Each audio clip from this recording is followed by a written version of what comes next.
Em algum momento da sua vida, você deve ter ouvido falar de tirania, tirano, tiranete, alguma coisa do gênero. Mas você sabe o que é isso?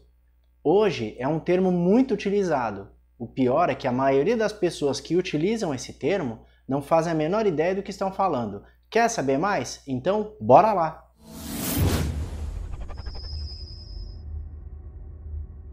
Olá pessoal, Júlio aqui. Vivemos tempos em que o nosso direito de opinião e, sobretudo, o direito de decisão está sendo controlado pelo Estado, ou pelo menos eles estão tentando nos impor isso. Aliás, esse Estado nos considera como se fôssemos macacos com o smartphone nas mãos. Tanto que é o Estado que hoje diz para você o que você pode dizer, o que não pode dizer, o que você quer e o que você não quer. Mas antes de continuarmos, não deixe de se inscrever no canal, deixar o seu like e ativar as notificações. Onde está o seu direito de decisão? Ninguém pode dizer para você o que é certo ou errado, a não ser que você não seja livre ou não viva numa democracia, pois quando isso acontece, significa que a sua liberdade foi pro beleléu.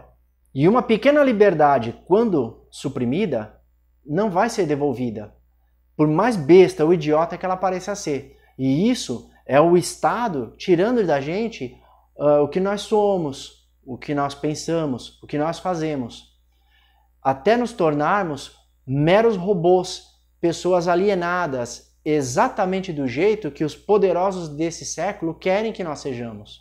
A falsa sensação de liberdade nos faz acreditar que somos livres, mas em tempos de mídia de massa, as nossas palavras, como as nossas atitudes, são controladas. Um exemplo é, na mídia social hoje, você não pode dizer determinadas palavras. Por exemplo, a tal da picadinha ou aquela doença que parece um carro velho. Logo, você pode falar e até expor a sua opinião, desde que não contrarie a maioria.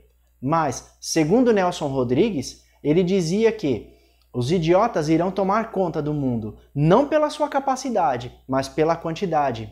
Eles são muitos. Tudo isso acontece com a nossa permissão, pois a nossa omissão nos leva à tirania, onde um governo oprime toda a população, tirando dela o seu livre-arbítrio e transformando essas pessoas em peças em um tabuleiro do jogo de poder.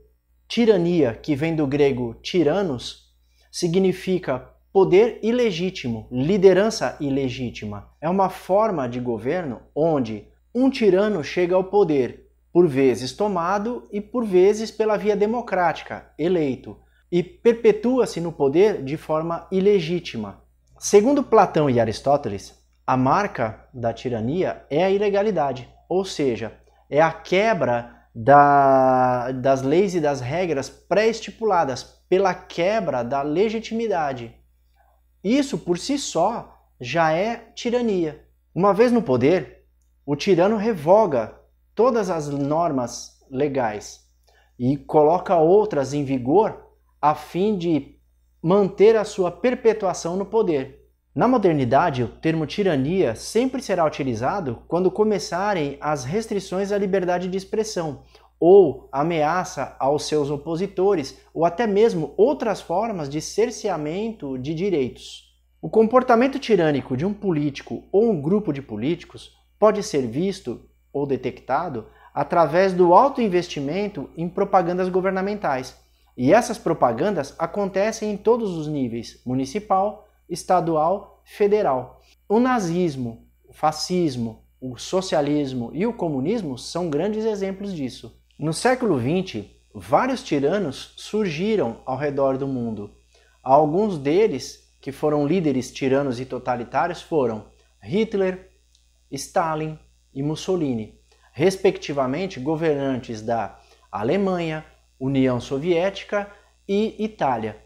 E esses caras conseguiram fazer com que as pessoas abraçassem essa ideia do totalitarismo deles, pois primeiro eles implementaram essas ideias através do medo de que as nações seriam invadidas por povos inimigos, e num segundo momento, por uma forte propaganda publicitária em cima disso e além de um forte aparelhamento do Estado. Hitler considerava os judeus como uma ameaça à soberania nacional. Mussolini, por sua vez, acreditava que qualquer estrangeiro não europeu ou qualquer pessoa que ele achasse que fosse um degenerado eram ameaças. Já Stalin, ele acreditava que a burguesia e seus opositores políticos eram uma ameaça ao projeto comunista.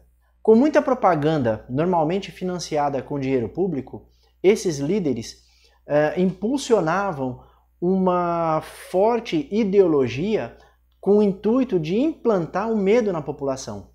Esse medo, aliás, começa com uma coisa idiota, como, por exemplo, uma pandemia ou aumento da criminalidade, tudo isso muito propagado assim exaustivamente pelos veículos de mídia, jornais, revistas e TVs, ao ponto de falarem de uma forma que as pessoas sintam medo até de sair de casa. No momento seguinte, é instaurado o caos social, pois o medo ele abre todas as defesas do indivíduo. Aliás, o medo é falta de fé, porque ele expõe, ele enfraquece, ele neutraliza a pessoa e esse indivíduo acaba sendo controlado socialmente ou acaba tendo comportamento de gado, por assim dizer. E aí, a partir desse momento, essas pessoas passam a obedecer às ordens mais ridículas e absurdas. E quando você permite que até mesmo a sua vontade seja controlada por medo ou por uma falsa sensação de segurança,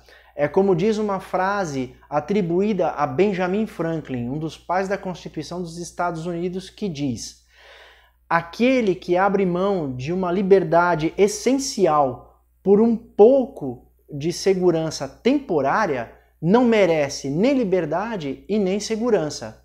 Portanto, é fundamental lutarmos por nossas liberdades que foram conquistadas pelo sangue derramado de muitos que vieram antes de nós. Pois, uma vez essas liberdades tomadas, nunca mais serão devolvidas. E se você gostou do conteúdo exposto até aqui, não deixe de se inscrever no canal, deixar o seu like e ativar as notificações. Valeu!